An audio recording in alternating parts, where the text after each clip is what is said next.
Hari ini kita akan belajar kembali kebenaran firman Tuhan. Bapak Ibu, kita akan belajar banyak kebenaran tentang suami seorang pria sejati, seorang suami yang bijaksana, suami yang takut akan Tuhan. Dan ternyata pada kenyataannya tidak semua suami takut akan Tuhan, bahkan banyak yang mengecewakan.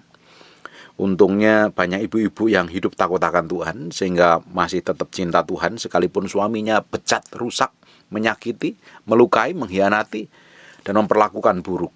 Puji Tuhan kalau jadi istri yang setia, istri yang mendoakan terus, istri yang hidup takut akan Tuhan. Tapi berapa banyak para istri yang kecewa, luka batin, sakit hati, dan jauh dengan Tuhan. Bahkan sampai putus asa karena menghadapi kelakuan suaminya yang liar, ganas, tidak bisa diatur, susah bertobat, dan menangnya sendiri. Keras kepala, merasa dia mencari uang, merasa dia punya posisi, merasa dia punya jabatan, dan berlaku seenaknya. Yang lebih parah lagi, udah suaminya nggak punya kerjaan, melorotin istrinya, dan kelakuannya buruk. Itu yang lebih parah. Kita sebagai laki-laki, saya mewakilin sebagai para suami ini, harus memiliki hidup takut akan Tuhan. Kita sebagai suami harus memiliki roh takut akan Tuhan, bergaul dengan Tuhan, mengalami keintiman terus, supaya kita tuh menikmatin surga di muka bumi ini. Kita laki-laki ini sebagai pemimpin, yang dilihat anak-anakmu, yang dilihat istrimu, hidupnya harus benar, harus semakin hari semakin kenal Tuhan. Kalau laki-laki itu cinta Tuhan, kalau laki-laki itu mengasihi Tuhan, hidupnya, keluarganya pasti tenang dan bahagia. Kalau seorang suami itu sayang sama anak-anaknya, hidup dalam kesetiaan, hidup bijaksana, melayani Tuhan, bukan hanya melayani Tuhan dalam gereja, tapi melayani Tuhan dengan pribadi di kamar doanya, memiliki hubungan intim dengan Tuhan, keluargamu akan bahagia, istrimu akan tenang hidupnya, dia akan bahagia, dan anak-anakmu akan tumbuh secara sehat, baik jasmani maupun rohani. Bahkan engkau akan sangat menikmatin manifestasi surga di muka bumi. Tapi kalau suami itu kelakuannya horor, keras kepala, sombong, susah ditegur, menangnya sendiri, benernya sendiri, gak mau dengar nasihat orang lain, gak mau dengar nasihat istrimu, engkau akan menderita sekali. Keluargamu akan menderita, anak-anakmu akan rusak. Kemarin saya ditelepon seseorang, katanya calon suaminya selingkuh dengan wanita lain. Belum nikah aja sudah melakukan seperti itu. Putuskan segera, pecat segera jadi calon suami. Kalau masih awal-awal pernikahan saja, belum nikah, masa tunangan aja udah gak setia, jangan harap nanti dalam pernikahan engkau akan menemukan suami yang setia, suami yang bejat dia, suami yang menyakitin dia. Jangan coba menjadi Tuhan, merubah pasangan hidupmu. Nanti kalau nikah dengan saya dia berubah, tidak akan berubah, tambah bejat yang ada. Bapak Ibu, jangan berharap menjadi Tuhan untuk merubah orang lain. Jangan menjadi Tuhan untuk merubah orang lain. Kita nggak dipanggil untuk merubah orang lain kok. Kita bisa merubah diri kita sendiri, dan kita bisa dipakai menjadi berkat orang lain, bukan untuk merubah orang lain. Panggilan kita itu menjadi serupa segambar dengan Tuhan. Tapi banyak orang salah, coba ingin merubah pasangan hidupnya, merubah pacaran yang belum nikah, merubah tunangannya. Siapa tahu nikah dengan saya berubah dan bertobat, tidak akan bertobat, malah bejat yang ada. Makanya sebelum nikah dicek dulu bibit bobot bebetnya, karakternya, dari keluarga model kayak apa, amarahnya seperti apa, gampang meledak-ledak, ada penguasaan diri, hidup takut akan Tuhan apa tidak, orangnya bejat atau tidak, semuanya harus dicek, karakternya seperti apa. Kalau marah bisa cepat padam, reda, gampang mengampuni apa tidak. Kalau tidak, engkau menikah dengan monster. Suatu hari engkau akan ketemu monster dan keluargamu tidak akan bahagia sampai dia mengalami Tuhan dan bertobat kepada Tuhan. Para istri meski belajar ini dari kejadian-kejadian ini. Kalau sudah menikah, kau didik anakmu dengan baik, jangan sampai salah pilih pasangan. Jangan hanya karena modal cinta, tapi karakternya buruk. Nanti pernikahan anak-anakmu juga rusak dan bejat. Bagi yang belum nikah, tanya Tuhan benar-benar pasangan dari Tuhan atau tidak. Para laki-laki yang sudah menikah, yang masih kelakuannya buruk, bertobat. Engkau membuat keluargamu menderita dengan sikap dan kelakuanmu.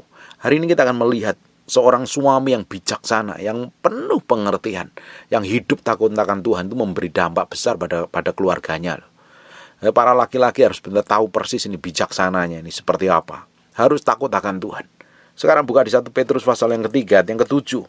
Demikianlah juga kamu, suami-suami, hiduplah bijaksana dengan istrimu. Bijaksana, wise, penuh hikmat, nggak menangnya sendiri, bijaksana. Tuh mau pengen bijaksana itu belajar sama Salomo. Bijaksana sekali, nggak ego, nggak keras kepala, nggak menangnya sendiri. Belajar dengerin istri ngomong apa, didengerin. Keluhannya apa, dia nggak sukanya apa, protes dengan kelakuanmu itu apa gitu. Saling melengkapin suami istri ini. Jangan menangnya sendiri, mentang-mentang cari duit, menganggap rendah istri, merendahkan. Bahkan kalau punya istri yang pendidikannya lebih rendah dari suaminya, suaminya bisa ngomong seenak perutnya sendiri. Dengerin baik-baik suami. Sikapmu akan menentukan keluargamu itu seperti apa. Kalau sikapmu baik, semakin mengerti, semakin bijaksana, istrimu akan bahagia. Anak-anakmu akan bahagia. Hari ini kalau suamimu, ada istri-istri yang punya suami liar dan bejat yang ngawur, kamu meski bayar harga lebih di hadapan Tuhan. Seseorang yang salah pilih pasangan, dia harus bayar lebih di hadapan Tuhan. Banyak waktu yang terbuang hanya ngurusin pasangannya yang gak bertobat, baik istri maupun suaminya loh. Kalau pasangan istrimu yang gak bertobat, kamu harus bayar harga lebih nih. Waktumu akan banyak terbuang, hanya ribut sia-sianya, ngurusin perkara yang gak penting yang diributin. Kalau suami gak bertobat, istri harus bayar harga lebih. Bayar harga, bawa ke dalam hadirat Tuhan. Kalau masih ngotot, makanya mau nikah ngotot bukan dari Tuhan, masih tetap maksa, engkau sendiri akan bayar harga mahal di hadapan Tuhan. Bapak Ibu, kita harus benar-benar hidup nih, benar-benar bergantung sepenuhnya kepada Tuhan. Ini para suami harus bijaksana dengan istrimu. Istri itu paling seneng kalau didengerin omongannya, didengerin keluhannya, didengerin maunya apa. Kalau saling terbuka, engkau ngadepin masalah berat kayak apapun, akan semakin tenang, kamu semakin rileks, kamu semakin bisa menyelesaikan dengan baik. Para istri pun juga harus ngerti suaminya, posisinya seperti apa. Jangan main perasaanmu sendiri saja. Gedein perasaanmu sendiri, tapi kamu gak tahu juga ngerti suamimu. Suami istri itu harus saling ngerti, Bapak Ibu. Semuanya diomongin dengan nada yang jangan yang tinggi. Sekalipun kita ini ribut besar, selisih pendapat, mengalami tekanan, himpitan, persoalan kayak apapun, usahakan ngomong itu dengan nada yang manis, nada yang sedap didengar, patut dipuji, sebut kebaikan gitu loh. Jangan dikit-dikit nada tinggi, dikit-dikit nada tinggi. Kalau kita ini ngomong keras, kita ini pakai mulut kita ngomong kasar, itu tanpa kita sadari sudah melukai.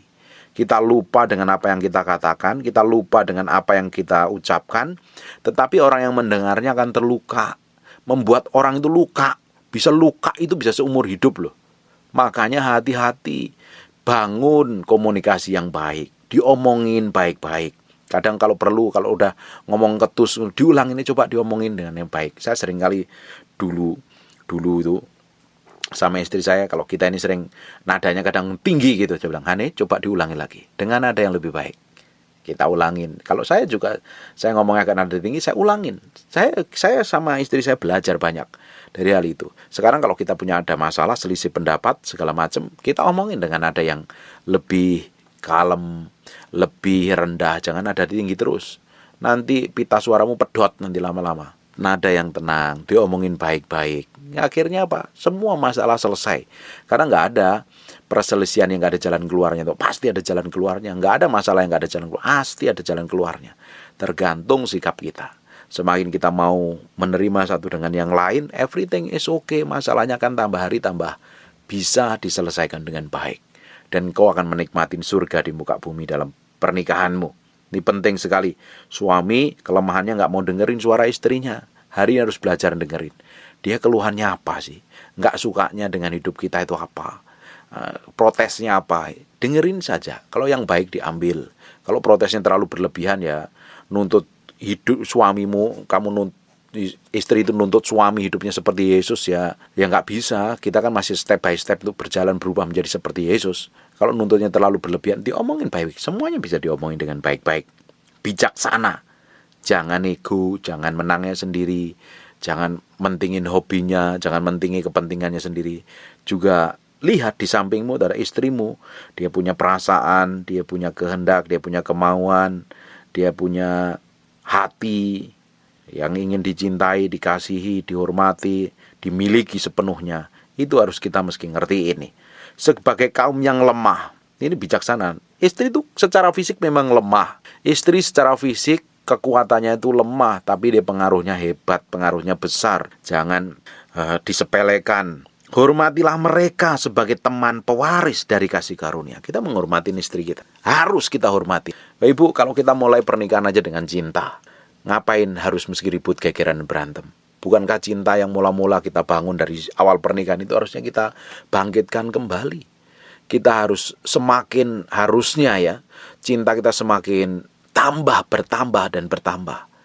Makanya seseorang yang mencintai Tuhan, mengasihi Tuhan, rajin beribadah, harusnya semakin sayang mencintai pasangan hidupnya. Harusnya kita harus hormatin pasangan kita ini. Kita harus hormatin istri kita dengan baik. Suami harus menghormatin istrinya, karena dia adalah teman pewaris dari kasih karunia. Ini penting sekali nih. Banyak orang ribut, berantem dengan istrinya. Suami pengen ceraikan istrinya karena bentuknya sudah nggak bagus lagi, atau segala macam lah alasan dengan apapun juga. Dengerin baik-baik. Engkau gak akan terima kasih karunia loh. Engkau sudah hancurkan pernikahanmu. Jangan berharap engkau terima kasih karunia yang lebih. Tidak. Heran jatah yang harusnya Tuhan berikan pada pernikahanmu tidak kamu terima. Perkara ilahi yang harusnya kamu terima, kamu gak terima. Ternyata istrinya adalah orang penting di kacamata Tuhan sebagai teman pewaris dari kasih karunia, yaitu kehidupan supaya doamu jangan terhalang. Kita ini kalau suami kerjaannya berantem, gegeran, sadar diri. Kamu berdoamu juga gak akan didengar Tuhan, karena harus dibereskan dahulu. Masalah apapun juga harus dibereskan hubungan suami istri. Jangan sampai gara-gara ribut hal kecil, sepele-sepele, udah gak usah diributin lah hal sepele. Bahas yang gak penting-penting itu gak usah diributin, gak usah digegerin. Udah, kita mesti belajar semakin hari semakin menyenangkan Tuhan saja. Menyenangkan Tuhan saja. Kalau ribut berantem, kamu berdoa, nanti terhalang.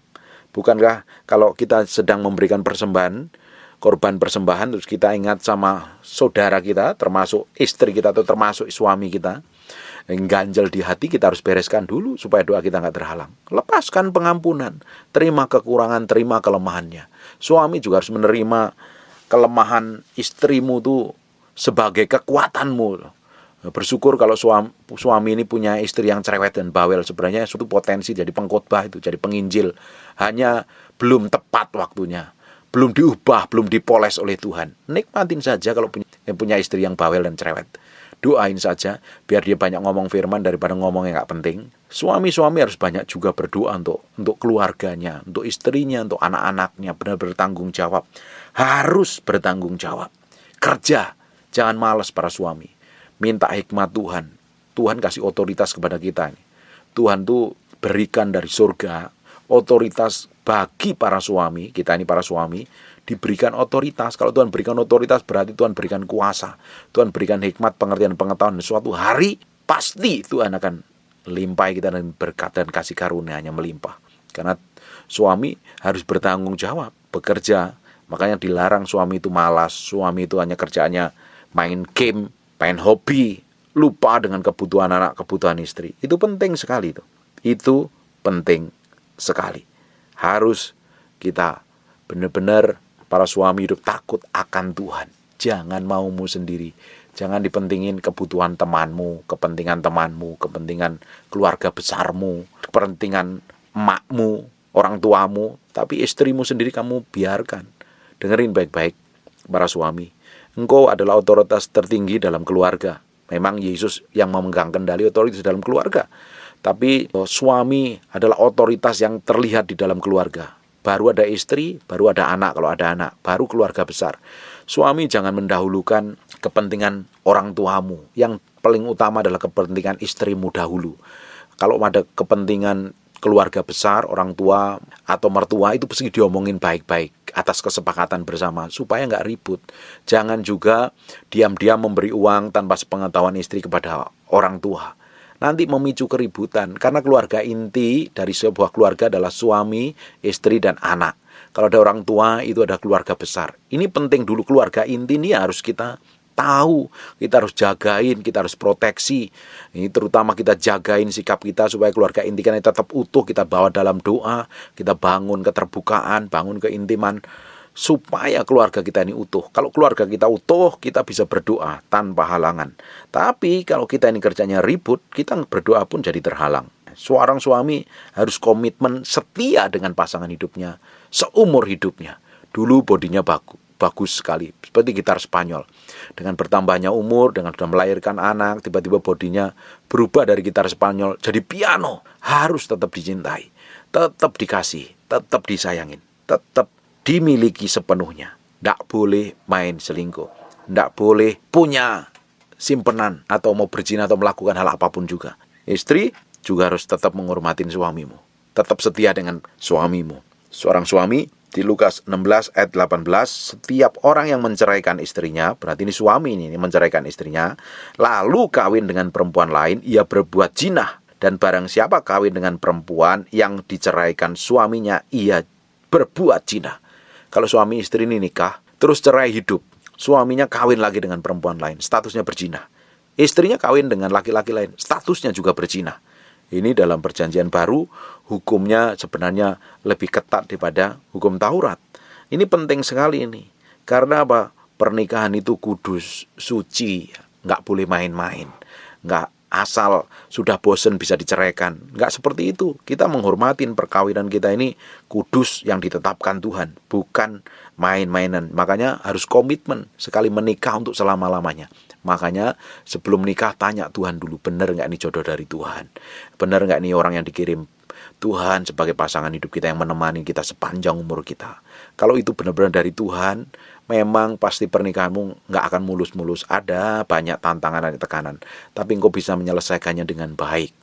Nah, makanya itu sebelum menikah, bagi yang belum menikah, tanya Tuhan dahulu. Bersyukur kalau engkau hari ini belum dapat jodoh, berarti Tuhan sedang siapkan pasangan hidup yang terbaik. Daripada engkau salah menikah, gara-gara paras mukanya, gara-gara apa yang dimilikinya, ternyata setelah menikah setahun 2 tahun, kamu ketemu monster di dalam keluargamu. Monster perempuan dan monster laki-laki. Horor jadinya pernikahanmu. Lebih capek, lebih buang waktu, lebih buang tenaga, nanti ujungnya malah kacau dan berantakan.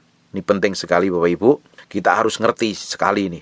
Pernikahan kita sekali untuk selama-lamanya. Sekarang buka di kitab Matius pasal yang ke-5 ayat yang ke-28.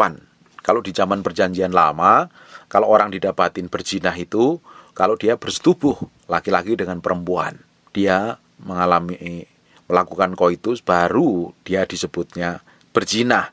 Tetapi di Matius 5 ayat 28, tetapi aku berkata kepadamu, setiap orang yang memandang perempuan serta menginginkannya, ini kelemahannya laki-laki.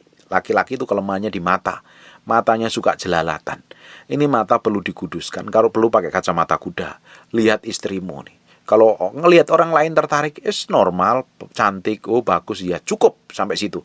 Jangan membayangkan yang nggak kudus, jangan membayangkan yang kotor, yang najis. Itu engkau statusnya nanti kalau membayangkan dia segala macam, karena imajinasinya laki-laki itu kebiasaannya liar, itu harus ditaklukkan kepada pusat kehendak Tuhan. Kalau enggak nanti kita seperti ini. Tetapi aku berkata kepadamu, setiap orang yang memandang perempuan serta menginginkannya sudah berzina di dalam hatinya. Ini penting sekali Bapak Ibu. Di dalam perjanjian baru ngelihat perempuan dan bayangin dia telanjang segala macam, sudah berzina di dalam hatinya.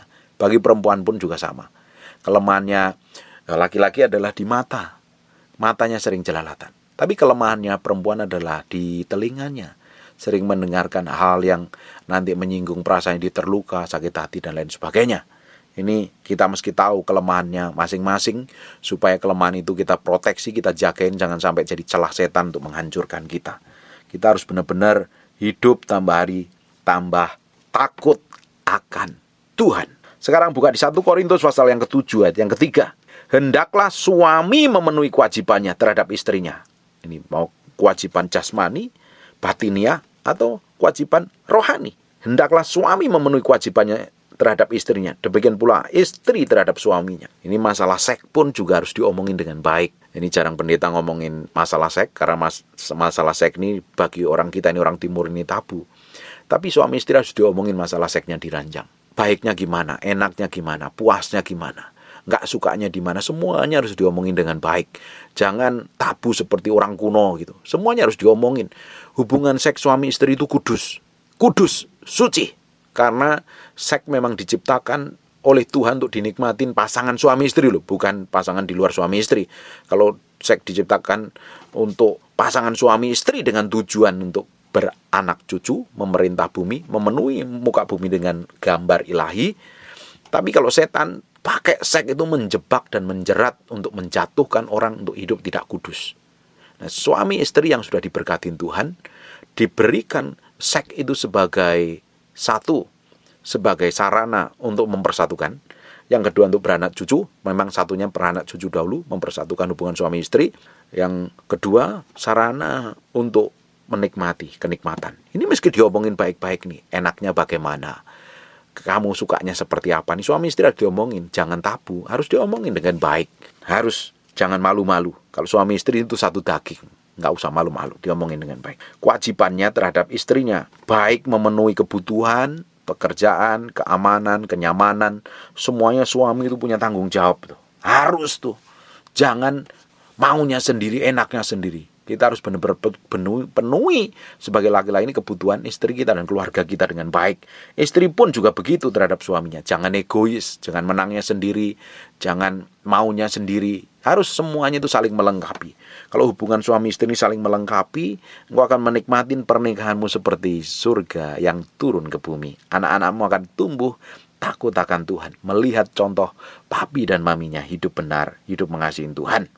Amin. 1 Korintus pasal yang ke-7 ayat yang ke-4, istri tidak berkuasa atas tubuhnya sendiri, tetapi suaminya, demikian pula suami tidak berkuasa atas tubuhnya sendiri, tetapi istrinya. Jadi suami istri itu enggak boleh ego. Semuanya satu tubuh itu saling memiliki, saling melengkapi. Semuanya harus dinikmatin berdua. Semuanya harus diomongin dengan baik.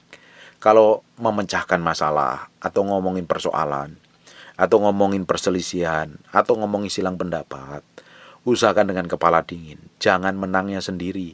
Dipikirkan untuk kepentingan berdua. Kepentingan berdua, saling mengisi, saling menguntungkan, saling menguatkan, dan saling menyenangkan. Sekarang buka di Efesus pasal yang ke-5 ayat yang ke-23. Karena suami adalah kepala istri, suami itu adalah otoritas tertinggi dalam keluarga. Di kepalanya istri, sama seperti Kristus adalah kepala jemaat, dialah yang menyelamatkan tubuh. Harusnya suami ini harus hidup takut akan Tuhan. Saya bilang, kalau suami ini hidup takut akan Tuhan, hidup cinta akan Tuhan, hidup benar-benar mengasihi keluarganya, anak-anakmu, istrimu itu hidupnya tenang dan nyaman. Mereka bisa menikmatin surga di muka bumi ini. Hidupnya bisa tenang dan damai. Anak-anakmu dekat kamu nyaman rasanya, istrimu dekat kamu nyaman rasanya. Tapi bagi istri yang punya suami yang enggak menjadi kepala keluarga yang baik, enggak jadi pemimpin yang baik, engkau istri harus banyak berdoa buat suamimu. Jangan malah dimaki, jangan malah direndahkan, jangan malah diperlakukan buruk. Justru tetap doakan dan layani yang terbaik. Karena bisa saja dengan sikapmu seperti 1 Petrus pasal yang ke-3 pertama, kalau pasangan suaminya ini nggak bertobat, ngelihat kelakuan istrinya tanpa perkataan bisa memenangkan suaminya. Ini istri, jaga mulutmu, jangan banyak menghakimi, jangan banyak merendahkan, jangan banyak menuntut. Doakan, lebih baik banyak diam. Banyak diam. Kalau engkau mendapatin suamimu nggak bertobat, suamimu hidupnya nggak takut akan Tuhan, hidupnya ngawur sembrono, lebih baik laporin ke Tuhan. Kalau toh percuma, kalau engkau coba ngomong terus, tegur terus, malah isinya ribut dan berantem, lebih baik laporin ke Tuhan. Diam, lakukan yang terbaik, tetap kasih senyum yang manis, doakan terus, setia dengan Tuhan. Tuhan akan lakukan breakthrough dan terobosan yang ajaib dan dahsyat. Sekarang di Efesus pasal yang ke-5 ayat yang ke-28.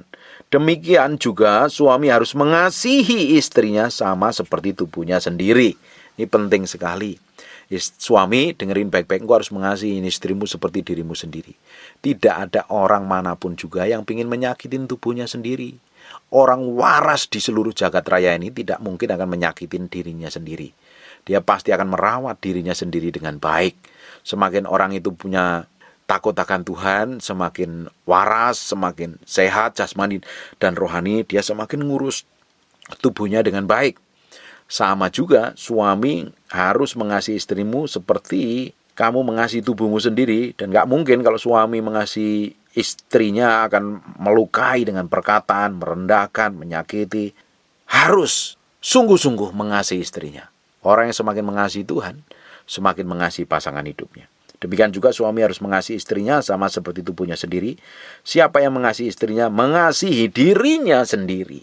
Istri kita itu adalah orang yang hebat sebenarnya. Bagi para suami, dengerin baik-baik, istrimu adalah orang hebat. Yang benar-benar Tuhan pertemukan kalau sampai menikah lebih dari 3 tahun, 4 tahun, 5 tahun, sampai puluhan tahun. Suamimu adalah istrimu adalah orang yang hebat.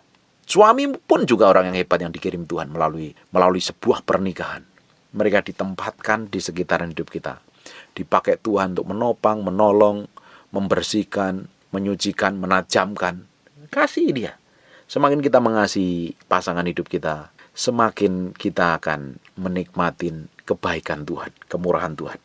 Karena istri kita adalah pewaris kasih karunia. Semakin kamu mengasihi istrimu, semakin kamu cintai kelemahannya, kekurangannya, keburukannya, kamu cintai. Kamu doakan terus, bimbing terus, semakin hidup takut akan Tuhan, istrimu berubah. Semakin kau banyak menerima kasih karunia yang melimpah-limpah dari Tuhan. Karena dia adalah manusia spesial yang dikirim dalam hidupmu. Istrimu adalah manusia spesial yang dikirim Tuhan dalam hidupmu. Suamimu adalah manusia spesial yang dikirim Tuhan atas hidupmu. Itu hebatnya. Kasih mereka, cintai mereka, miliki semua. Mereka sepenuhnya dengarkan apa yang dia omongin. Itu the best yang Tuhan akan lakukan dalam kehidupan kita. Di Kolose pasal yang ketiga, ayat yang ke-9. Hai suami, kasihlah istrimu dan janganlah berlaku kasar terhadap dia. Suami itu gak boleh kasar sama istri. Mau ngomong yang nadanya tinggi. Saya kadang ya dalam momen-momen tertentu itu kadang sedih, nyesel gitu kan.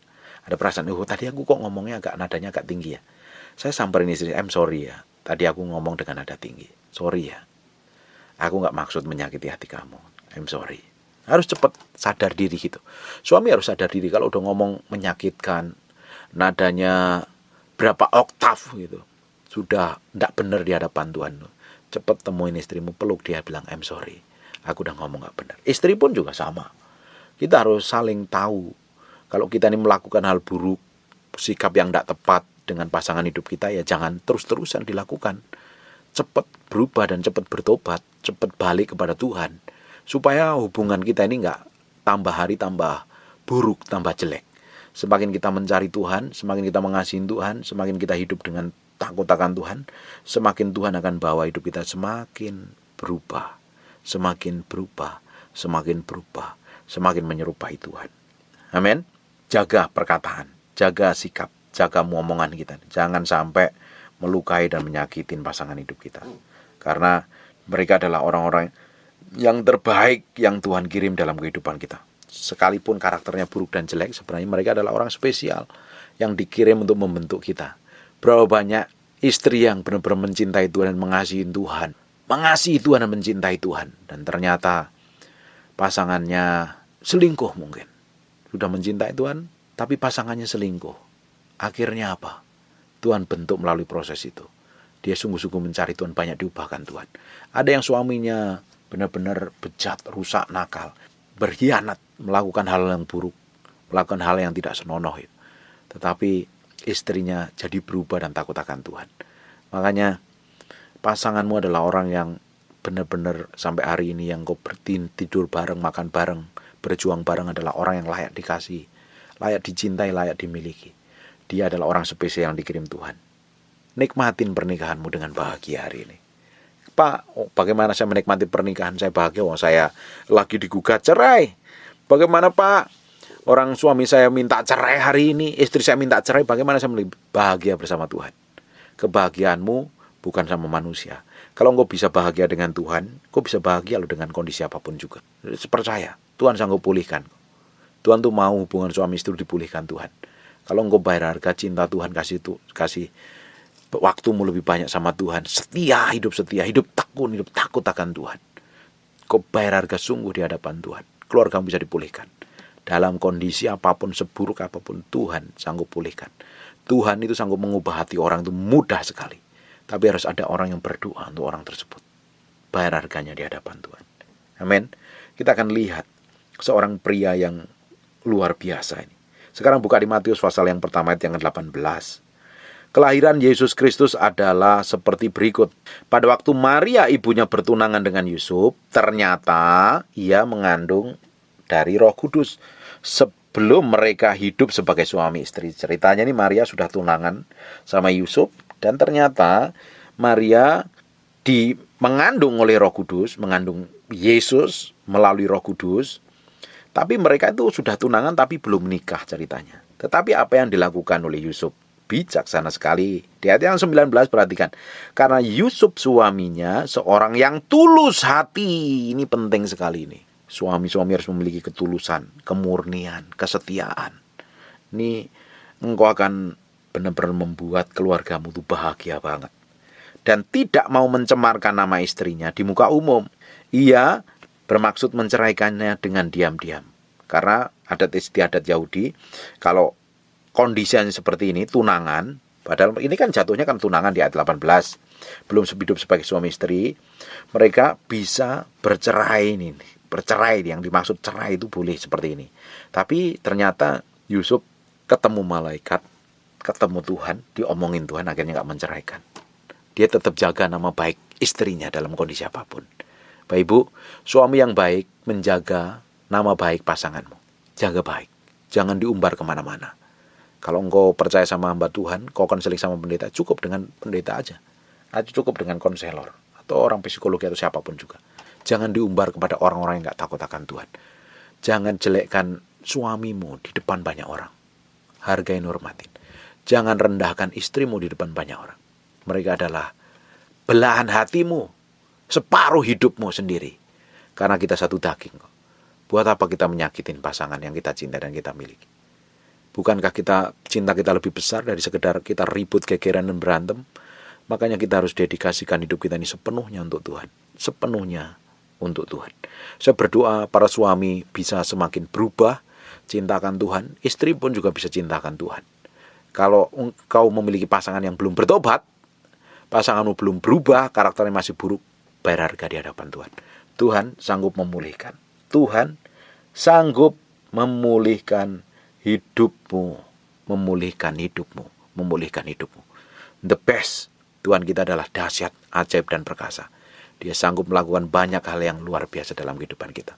Dia sanggup memulihkan, sanggup memberkati. Apapun yang kita kerjakan dan kita lakukan. Amin. Tutup matamu. Tutup Alkitabmu, kita berdoa. Bapa, dalam nama Yesus, terima kasih buat firman-Mu. Kami materaikan dengan darah anak Yesus. Darah Yesus. Kami materaikan dengan darah Yesus. Nempel dalam hati kami. Berhari-hari, terpahat, terpatri. Berbulan-bulan. Sampai firman jadi kehidupan. Berkati semua orang yang mendengar firman ini. Diberkatin Tuhan. Dijamah Tuhan. Dipulihkan. Keluarga yang sedang struggle. Dipulihkan Tuhan. Berikan kemampuan dan kekuatan mereka. Berjalan dalam kekudusan. Berjalan dalam kesucian. Dan mau berdoa. Untuk orang-orang yang sakit, Tuhan sembuhkan oleh bilur Yesus, oleh darah Yesus. Jadilah engkau tahir, jadilah engkau sembuh, sehat. Dan hidupmu, sisa hidupmu dipakai untuk melayani Tuhan.